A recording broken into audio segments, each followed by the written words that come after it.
خواتین عیدگاہ نہ جائیں، خواتین عیدگاہ نہ جائیں، مرد عیدگاہوں میں جائیں اور جا کر عید پڑھیں، خواتین گھر میں رہ کر مردوں کے کھانے کی تیاری کریں، اللہ ان کو بھی اجر عطا فرمائے گا۔ مصنف ابن ابی شیبہ باب من کرہ خروج النساء الی العیدین، حدیث نمبر 5845، عن ابن عمر رضی اللہ عنہما انہ کان لا یخرج نساءہ فی العیدین، حضرت عبداللہ بن عمر رضی اللہ عنہما اپنی عورتوں کو عیدین میں نہیں نکلنے دیتے تھے۔ مصنف ابن ابی شیبہ، اسی طرح ہشام بن عروہ عن ابی،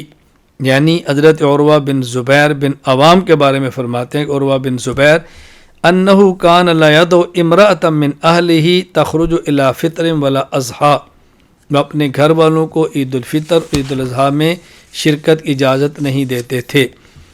اسی طرح مصنف ابن ابی شیبہ میں ہے عبد الرحمن بن قاسم قال کان القاسم قاسم بن محمد بن ابو بکر اشد شیء علی العواتق لا یدعوہن یخرجن فی الفطر والاضحیٰ، وہ عورتوں کو عید الفطر عید الاضحیٰ میں نہیں جانے دیتے تھے۔ اسی طرح مصنف ابن ابی شیبہ میں ہے